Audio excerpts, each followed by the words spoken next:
We welcome again Professor Riccardo Polosa. As you all know, is the director of internal medicine in the University of Catania in Italy. He's also in charge of the Center of Research for Tobacco in the University CPCT, and professor of medicine in Northampton, United Kingdom. I have too many papers here.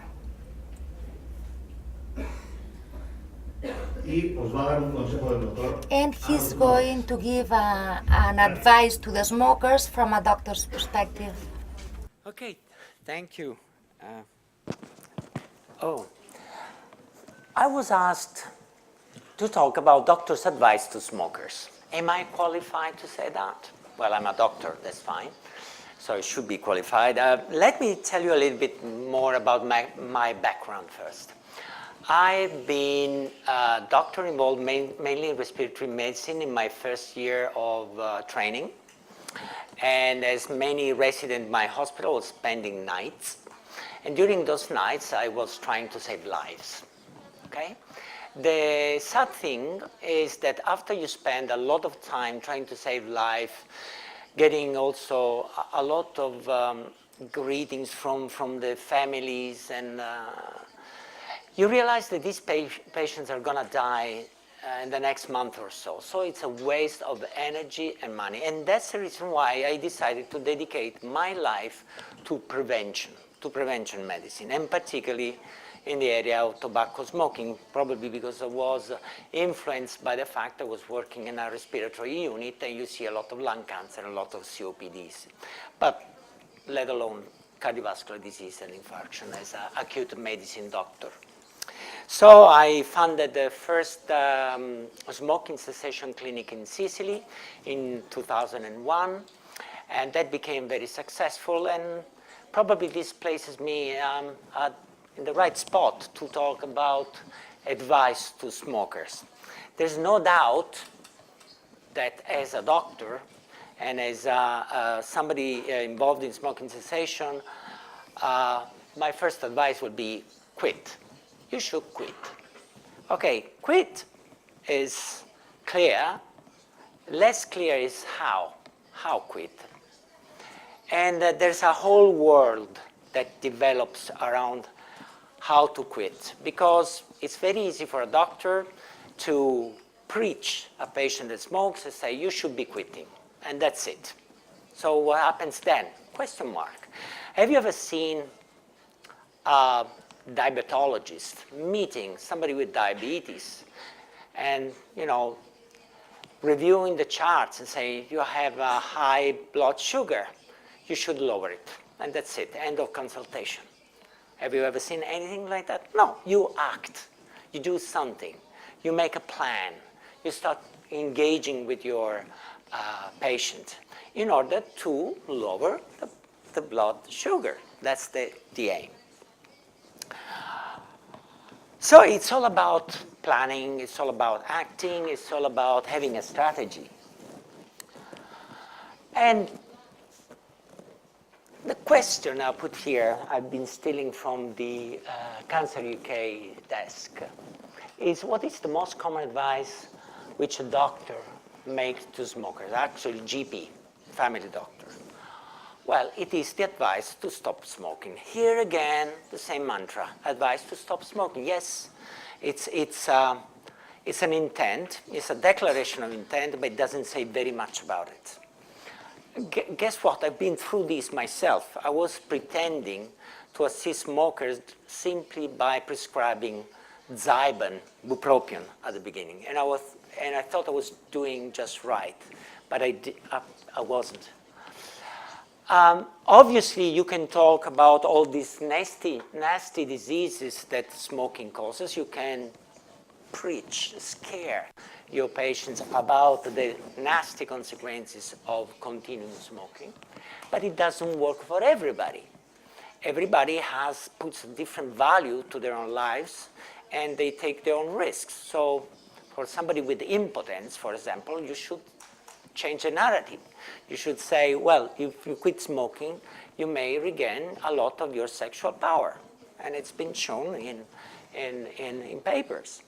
So you have to customize, to empathize with the smoker, whether he's a patient or not. You will find ways. So the problems with advice to stop, and there's a series of barriers that we face, and start with the bad news, and then we'll talk about good news, is about negative message. When you start asking, even the asking, do you smoke? Many people feel confronted by that question because they already knew, oh no, here comes again the doctor preaching me about the usual stuff.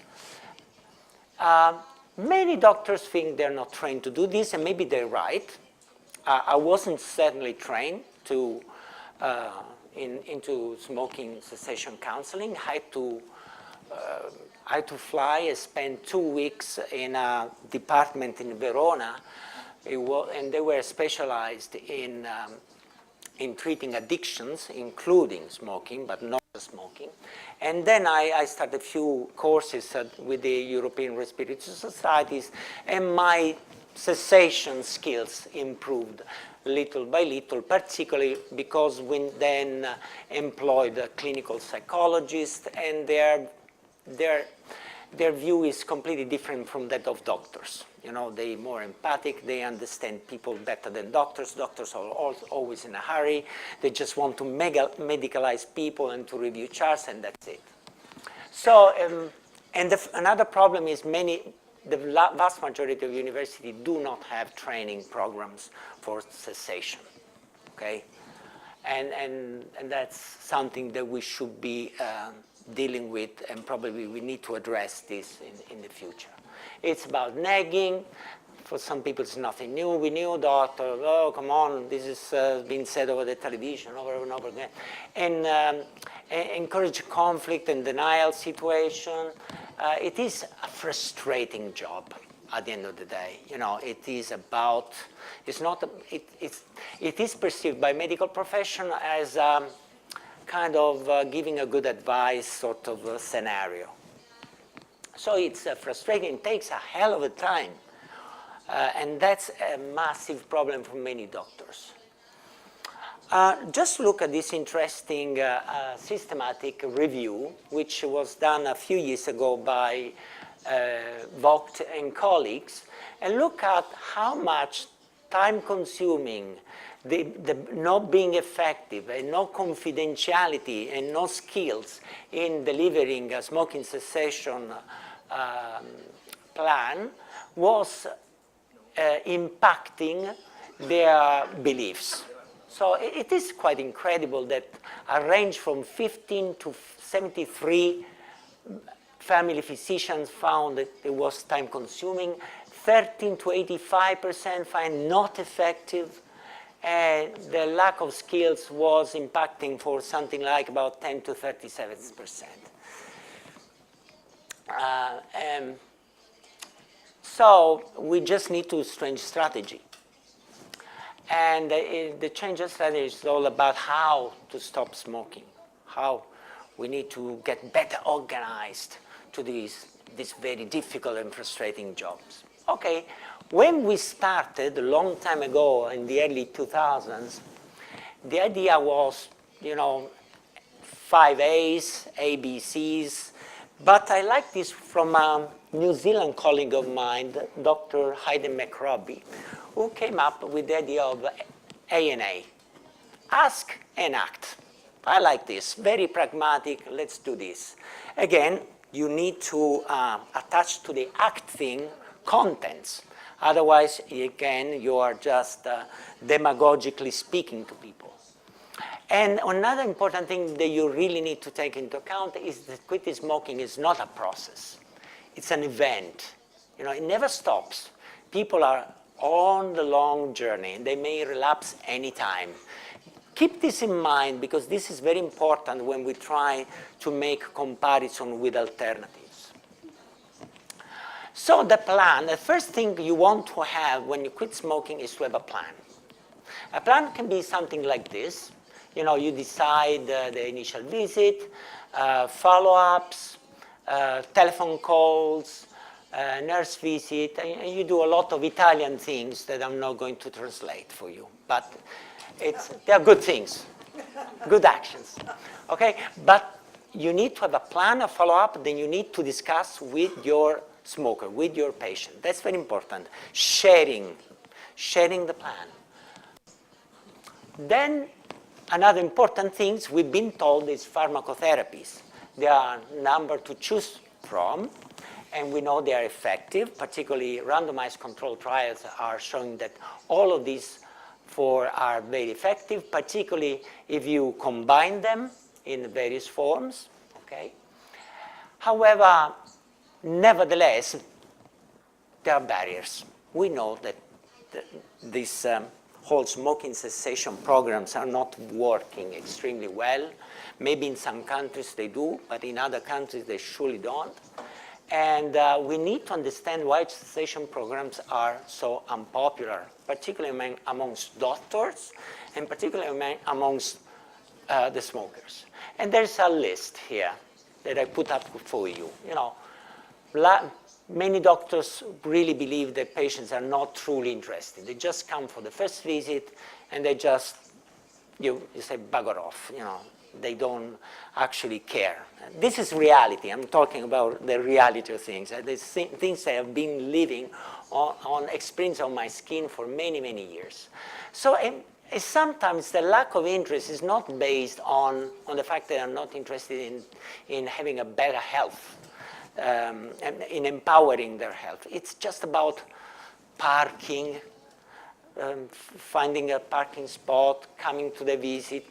You know, and the irony of this is when in the guidelines you read the more frequent visits, the better in order to achieve success. The irony is that the more parking, the more tickets, the more booking appointments, and many people, they don't really want to go through all of this. In some countries, another issue is lack of reimbursement. It takes time, particularly first visits will take quite a lot of time if you really need to do some proper cessation counseling, 30 to 40 minutes.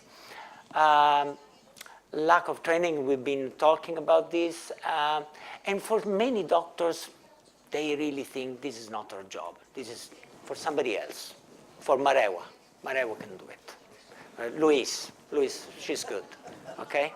We do other things. We save lives. This is, again, another list. But also, this unpopularity is associated with patients' perceived barriers. You know, even patients, well, what about my enjoyment of smoking? It's going to go. And this is another problem. People enjoy smoking. They don't really feel always guilty about it. Okay? But particularly in my country, how can they feel guilty if they need a cigarette after coffee? Craving clearly is a problem. The stress relief. You know, you will ask, many people will tell you, my cigarette is the perfect stress managing system. That's what they'll tell you. Or mood management system. You get angry, cigarette, and you're back like an angel. Back. Not always. But anyway, and there's a long list, guys. I'm not telling you something that is really new. I'm just telling you, come on, I've been playing by the rules of this book for many, many years. And, you know, it's not particularly working well. For example, let's review the 5 A's, particularly here. What happens when you're not successful? And you're not successful most of the time. Let's say, I mean, if you're good in a very well-organized smoking cessation clinic, which has clinical psychologists, which has people like Luis and Marewa, you have 40–50% success rate. However, in average, the success rate is 10 to 20. And what happens to the 80%? Well, those who relapse are either back to the advice level, so you start the preaching again, you know, new intervention, repetition of things, or you refer it to tertiary centers where they're the right people, those who can say that. However, there's a problem. After a while, this becomes an infinite loop, because people will recirculate in the same way, and obviously people get pretty bored. Okay, where am I going like this? If you take a bike and you go around in circle and roundabout, after a while you get pretty much bored. Okay, that's exactly the same situation. You shouldn't be doing this. So we really need to reinvent the approach to cessation. The way I see it is personalized medicine. Personalized medicine is a fantastic concept when you can personalize. Until a few years ago, there was very little that we could personalize. All we could personalize was medicine. And if a smoker doesn't like medicine, there's no way you can combine medicines, they never like it. Full stop. So one size does not fit all. This is pretty obvious. And we need to try and understand how we can catapult this idea into the 21st century. I think time to switch was a great idea. The Stop Dover campaign was a great idea because empowered people with an alternative which was missing. When I first started my initial experience with electronic cigarette in the early 2010, I mean, I was very skeptical. I said, oh, this is going to be another of those things that are not going to work. But after a few months, I realized that the participants were coming to me and thanking me for something they would never have ever hoped it was going to work.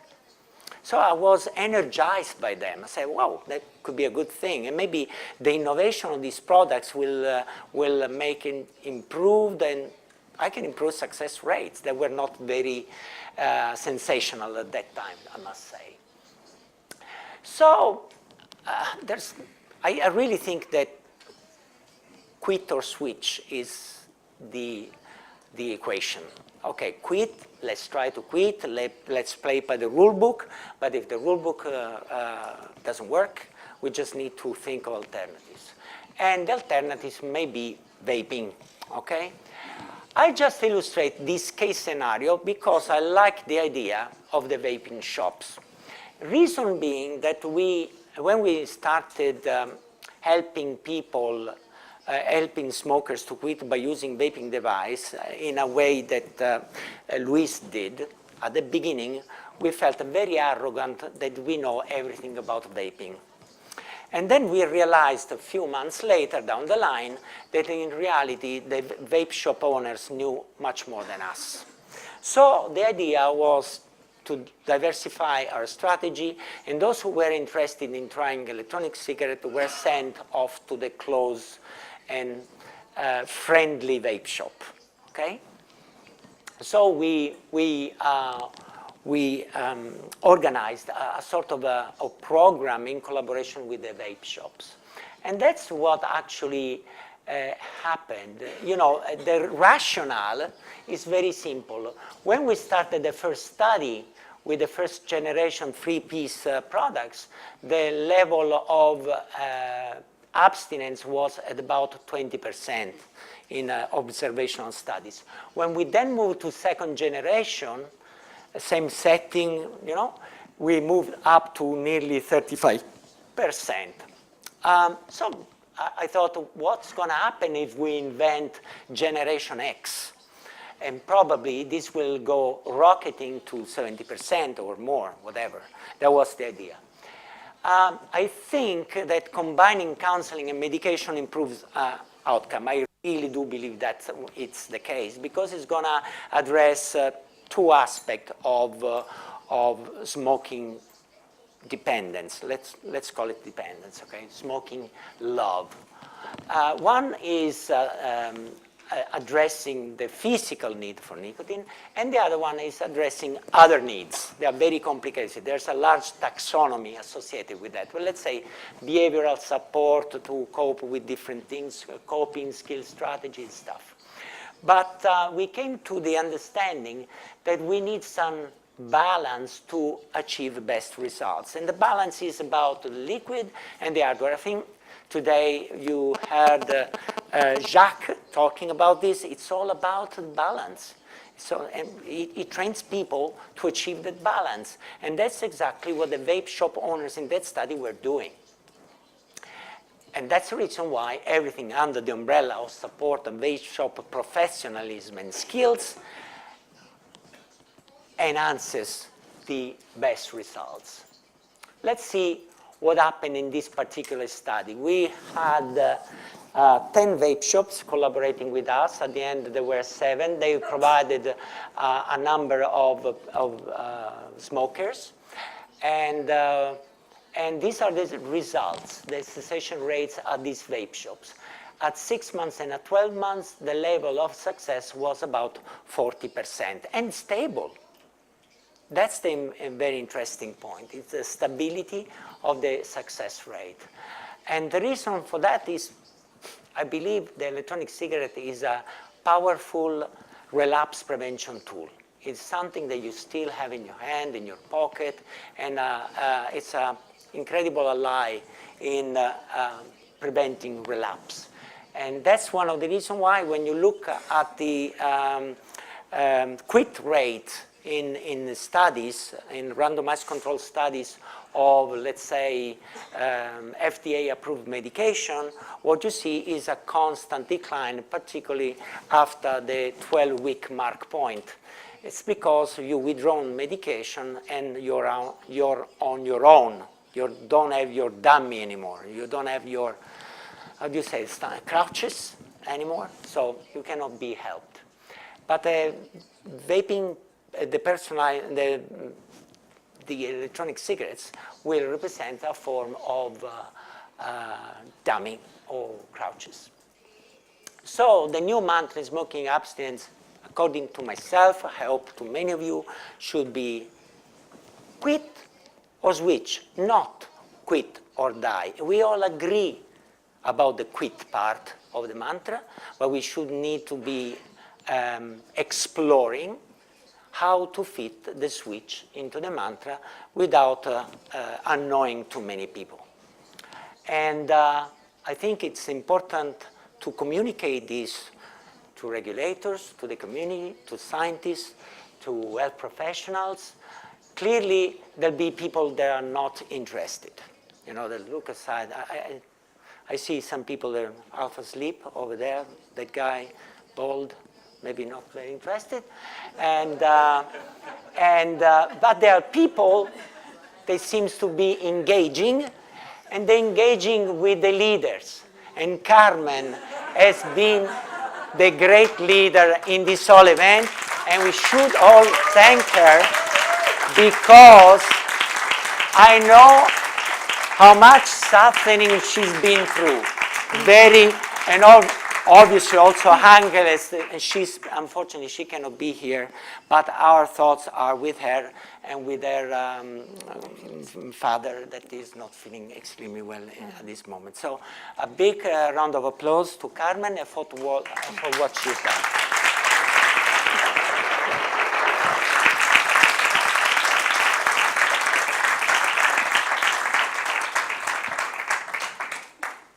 And if by chance there is any question, I'm here.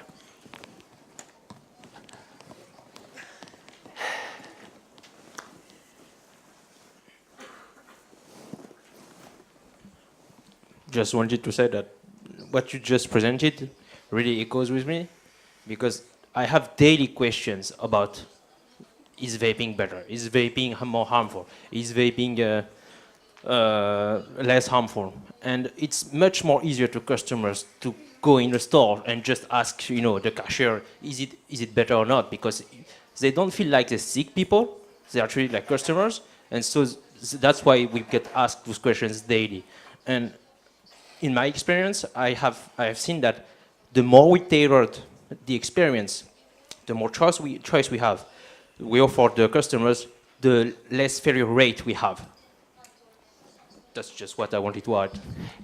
It's a comment, and I accept your comment. I think you're building the same sort of relationship that a medic...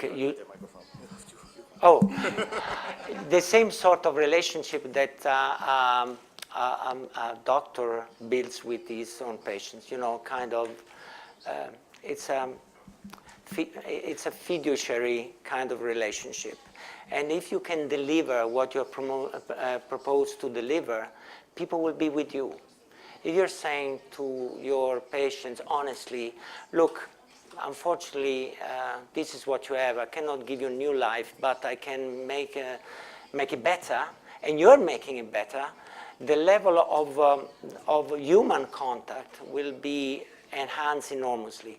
I think what you're doing in vape shop, especially those of you who are extremely dedicated, it's so very much important. Probably you're doing a better job than many doctors, to be honest. I'm sorry to say, but this is what I see around me. Probably this reflects the Italian situation. It shouldn't be generalized, but well done. I mean, keep up with the good work.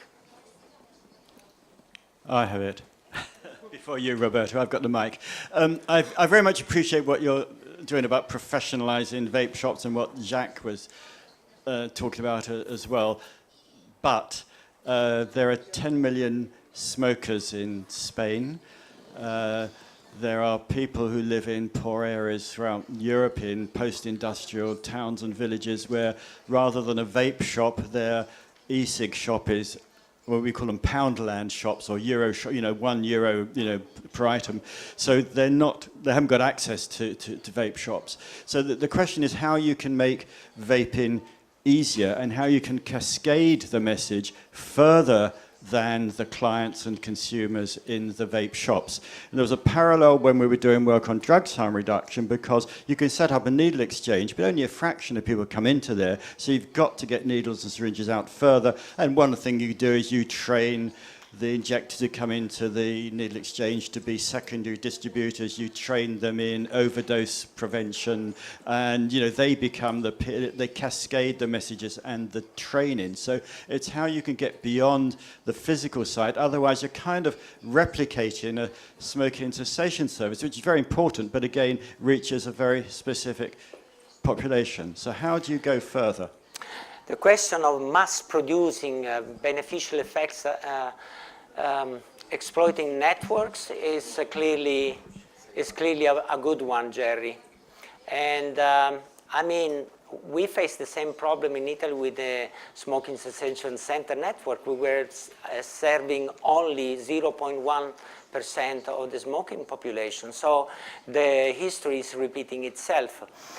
I really think that in future, I'm very a positive person, probably there'll be products that will not need that level of expertise. You know, we've been through, in the last 7 years, we've been through many stages. You know, the obesity stage that it seems to dying out now, and now we're in the Juul epidemics. You know, if the Juul is so efficient, and I'm not talking about adolescents, I'm talking about the whole population, because from the data I saw, Juul is displacing smokers at a rate of nearly 70%.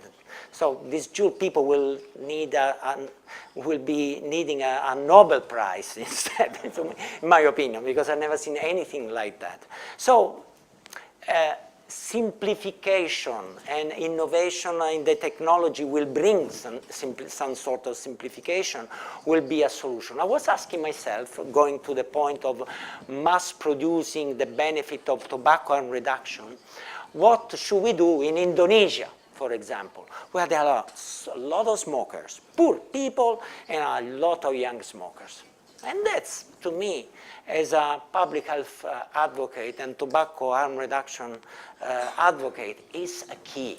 So what can we do in that country to try and save lives? I know what to do in Spain, if the government allows me, and Italy and UK is doing quite well, New Zealand and so forth. But what about these countries? I mean, there are strategies, but unfortunately we'll have to rely on philanthropists and other sources to create case studies. Somebody was saying about creating case studies similar to Iceland.